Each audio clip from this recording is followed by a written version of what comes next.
सी कित्थे गई सी जिंदगी दे मजे लैन पाकिस्तान गई सी। तो उम्मीद बस कि आपका गुंचन खुशियों से शदाब अगर आपकी तबीयत में ठीक होगी। was the most difficult task in this whole universe। दोस्तों हर कोई एस्ट्रोलॉजी के न्यू कंटेंट बोर्ड पे वीडियो बना रहा था, तो मैंने सोचा मैं तो पहले ही इसमें माहिर हूँ। व्यूज का चक्कर है बाबू भैया, सिर्फ व्यूज का। व्यूज चाहिए। इकरा बाजी का तो डेली कंटेंट निकलेगा, लेकिन मेरा भी 2-3 महीने बाद निकल आया करेगा। आपको नहीं पता मैं किस चीज से गुजरी हूँ। पिछली वीडियो 3 महीने पहले बनाई थी, लेकिन ऐसा लगता है अभी कल की बात है। और हाँ, मैं आपको बता दूं, मैं इतना वेला इंसान नहीं हूँ कि इन व्लॉगरों के व्लॉग्स देखूं। ये जो मैं इनकी जितनी भी चवलियां दिखाता हूँ, ये मुझे फेसबुक, इंस्टाग्राम या टिकटॉक वगैरह से मिलती हैं। हाँ, लेकिन अगर इनके किसी चवल पुणे को डबल चेक या वेरीफाई करना हो तो दिल पे पत्थर रख के डिसलाइक करके व्लॉग देख लेता हूँ। जब से इकरा बाजा का प्रेगनेंसी कंटेंट शुरू हुआ था, तब से लेके अब तक मेरे पास इनकी शौकियों, बगैरतियों, यकियों की बहुत ज्यादा क्लिप्स हो चुकी हैं। तो मैं अपना ये बोझ उतारना चाहता हूँ। बाल्टी फुल हो गया, इसलिए फटाफट पहली चवली लाओ। आपके ग्रुप का पहला बच्चा। अच्छा, आपकी प्रेडिक्शन के मुताबिक ये पहला बच्चा है कि बच्ची है? मैंने बच्चा बोला। इंशाल्लाह जो भी होगा। आप इतने बेगैरत हो। इस क्लिप के पीछे सैड म्यूजिक था और ऊपर लिखा हुआ था कि इसे शर्म नहीं आती, अपने शोहर के दोस्तों से पूछ रही है कि बेटा होगा या बेटी। वेरी मच पागल। ओ भाई, ये कोई शर्म की बात है? ऐ तो कुछ भी नहीं। आप ये सोचो कि पहले ये प्रॉपर तैयार हो के एक हाथ में मोबाइल पकड़ के अपने शोहर के नामहरम दोस्तों के सामने जाके, लड़का होगा कि लड़की, ये पूछ के 2-3 मिलियन लोगों को वीडियो बना के दिखा भी रही है। ओ भाई, ये बेशर्मी वाली वारदात इस मियां बीवी और 3-4 नामहरमों के दरमियान रहती फिर भी बेशर्मी की बात थी, लेकिन मिलियंस ऑफ लोगों के सामने पूछ रही है लड़का होगा कि लड़की। ओ इकरा बाजा, उन्हें कैसे पता होगा कि क्या होगा? ज़ैनब फैसल से भी 4 हाथ आगे लड़की पैदा होगी, या फैसल साहब जैसा अजीम शान दयूस पैदा होगा जिसे आपने बाद में मेकअप करके सड़कों पे भगाना भी है। या अल्लाह, जितने भी सैलाब ज़दगान है, जिस भी मुश्किल से गुजर रहे हैं, उनकी मुश्किल को आसान फरमा। या अल्लाह, जितने भी मुसलमान बहन भाई हैं जिनके वालिदैन इस दुनिया में नहीं है, उनको जो है वो जन्नतुल फिरदौस में आला मकाम अता फरमा। अरे वाह, ये तो इज्तिमाई दुआ हो रही है। और हो कहाँ पे रही है? दारुल उलूम सिस्टरालोजिया, दयूसिया, बेगैरतिया, डांसिया, चवलिया, बेशर्मिया, नज्द, बगैरतपुरा, लाहौर। इस अजीमुल दौर फिटे मुंह घर से सैलाब जदगान के लिए बद्दुआ की जा रही है, क्योंकि मिलियंस ऑफ ठरके लोग आपकी दुआओं पे आमीन कहने नहीं आते, डांस देखने आते हैं। इसलिए ये दुआ छोड़ो, उठ के नचो। सबसे पहले ज़ैनब तुम उठो, तुम्हारा वैसे भी नहीं दिल कर रहा, फटाफट जाके टिकटॉक पे नचो। हाँ, कपड़े भी नहीं बदले, वेरी गुड। इधर अभी सैलाब जदगान के लिए दुआ की है, उधर फौरन साथ ही टिकटॉक पे जाके मजीद सैलाब लाने के लिए मुजरा भी कर दिया।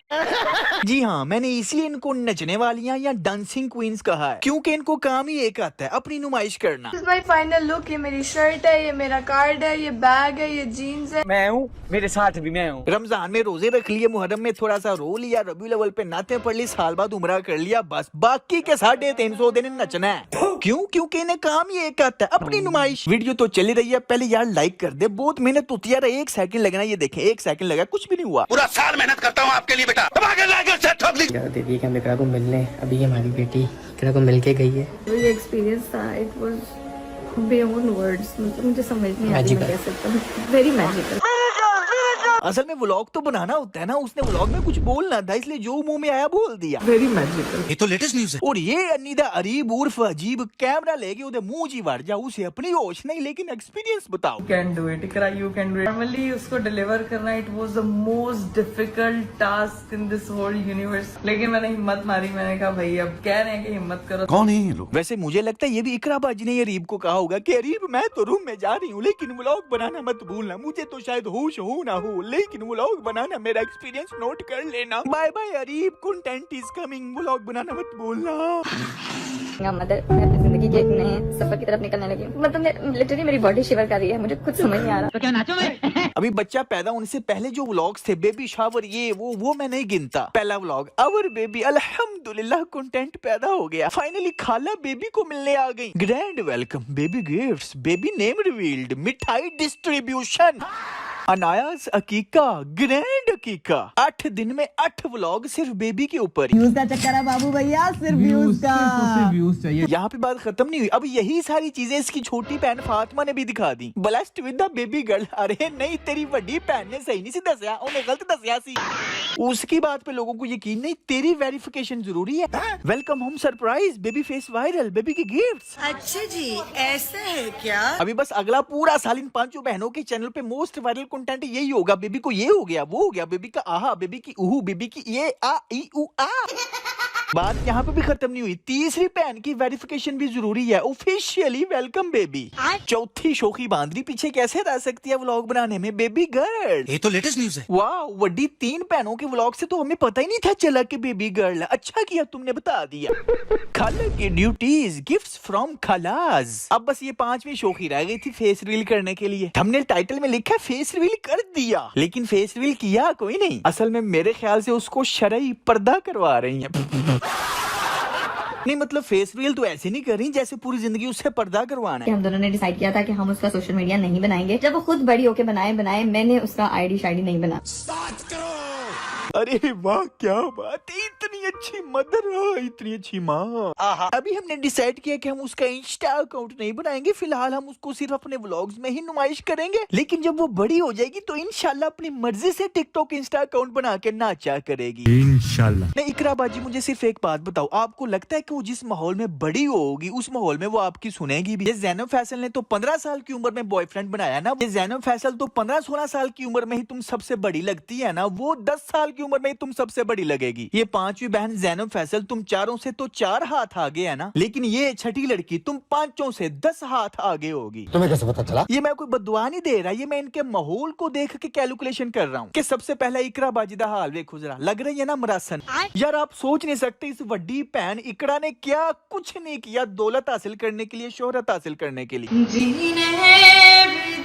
इसने पाकिस्तान में मौजूद हर कुत्ता काम किया फेमस होने के लिए, क्योंकि इसे शौक था दौलत शोहरत हासिल करने का। और ये शौक कहाँ से पैदा है? फिल्में, ड्रामे, पाकिस्तानी एक्ट्रेसेस का लाइफस्टाइल देख के। अब इकरा बाजी को फेम और दौलत के पीछे भागता हुआ कौन देख रही थी? फातिमा और हीरा। याद रहे ये तब की बात है जब पाकिस्तान में यूट्यूब, टिकटॉक वगैरह मशहूर नहीं था। 2016 से पहले की बात है ये, कि इकरा बाजी कभी किसी जगह शादियों पे जाके गाती थी पैसों के लिए। डब मैश पे, म्यूजिकली पे आए दिन कोई ना कोई पुट्ठी हरकत, ऐसे पुट्ठे पंगे लेती रहती थी कि फेमस हो जाऊं। अब इकरा बाजी की ये पैसे और फेम की हवस देख रही थी फातिमा और हीरा। ये तीनों मिल के शोज में जाती थी, मरासन बन के लोगों के सामने गाती थी, एक दूसरे के खुद ही इंटरव्यूज ले रही होती थी। मिस वीट में भी गई, नाचा गाया, ठुमके लगाए, सब कुछ किया। ये तो भला हो कोरोना का और टिकटॉक का कि 2019 में पाकिस्तान में टिकटॉक के यूजर्स बहुत ज्यादा हो गए। पाकिस्तान का हर एक ठड़की टिकटॉक पे आ गया। क्यों? क्योंकि उनका एक माइंड स्केच बन गया था कि टिकटॉक पे कमाल कमाल की लड़कियां आती हैं। ओ भाई ये मैं सच बोल रहा हूँ, आज भी पाकिस्तान में अद्धी अवाम टिकटॉक खोलती ही इसीलिए है कि हमने खूबसूरत लड़कियों के नजारे लश्कारे देखने हैं। खैर पॉइंट यह है कि इन तीनों को फेम की भीख मांगते हुए टिकटॉक पे नचते हुए देखा फिर राबिया ने, इसलिए ये चौथी इन तीनों से 3 हाथ आगे है। और फिर इन चारों को दौलत और शोहरत की खातिर नचते गाते हर पुट्ठा काम करते हुए देख रही थी ज़ैनब। ऑफ कोर्स वो बड़ी हो रही थी, पिक कर रही थी, उसने देखा कि ये सारी चीजें बगैरतियां, अय्याशियां, नुमाइश हमारे घर में आम है और अपने आप को शो करना, अपने जिस्म की नुमाइश करना, नशीबो फराज दिखाना ये नॉर्मल है पाकिस्तान में। ये सब कुछ ऑब्जर्व किया ज़ैनब ने, इसलिए ये इन चारों से 5 हाथ आगे है। अब ज़ैनब समेत इन 5 को ऑब्जर्व करेगी ये छठी कुड़ी। अब ऐसा माहौल जब ये छठी कुड़ी देखेगी तो वो 10 साल की उम्र में ही इन सबसे बड़ी हो जाएगी। फिर इनकी औकात ही नहीं, इनके पास हिम्मत ही नहीं होगी उसको रोकने की। ये ज़ैनब को रोक सकते हैं मिलाद के बाद फौरन नचने से? नहीं रोक सकती। क्यों? क्योंकि ये खुद नाचती हैं, दुबई जा के नाचती हैं। तो ये कैसे उस छठी लड़की को अपनी नुमाइश करने से, नाचने से रोकेंगी? जबकि वो यही सब कुछ देख के तो बड़ी होगी कि नचना, गाना, ठुमके लगाना, खुद की नुमाइश करना, अपनी प्राइवेट मूवमेंट्स लोगों के साथ शेयर करना, यही तो लाइफस्टाइल है, यही तो हमने बेचना है। मुझे सिर्फ एक बात बताएं, जब वो 5 साल की हो जाएगी तो क्या वो अपनी माँ इकरा का प्रेगनेंसी वाला व्लॉग नहीं देखेगी? और जब वो भी जवान होके पैसा कमाएगी अपनी नुमाइश कर करके, तो ये तब लोग फख्र कर रहे होंगे। क्यों? क्योंकि इनके नजदीक पैसा ही तो सिर्फ कामयाबी है। क्या बात, ये बात है भाई किसी टैक्सी में रिच फिट करना आसान काम है, लेकिन ऐसे नाचे नाचे माहौल में किसी लड़की में हया फिट करना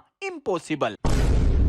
मुझे पता है बहुत ज्यादा ही भाषण हो गया, लेकिन बड़े दिनों से मेरे अंदर ये फंसा हुआ था। तो खुदारा ऐसे लोगों को अपना आइडियल, ऐसे लोगों को देख के अपनी जिंदगियों के फैसले मत करे, इनकी कामयाबियों से जले मत। इज्जत ही सब कुछ है, पैसा सब कुछ नहीं। तो इनकी चकाचौंध देख के अपनी जिंदगियों के फैसले मत करें, उनको फॉलो मत करें जो खुद भटके हुए हैं, ठीक है ना। मुझे लगता है मैंने कुछ दिनों में फिलोसोफर बन जाना है। आप ऐसा करें, इस वीडियो को लाइक करें और किसी एक को शेयर कर दे बस। और अगर आप पहली दफा तशरीफ लाए हैं तो पहले किस पत्थर के नीचे कयाम पजीर थे जो आपने अभी तक हमारे चैनल को सब्सक्राइब भी नहीं किया। खैर कोई बात नहीं, अब कर दें। तो चलता हूँ यार दोस्तों, मिलते हैं नेक्स्ट वीडियो में। Take care, keep smiling and खुदा हाफिज।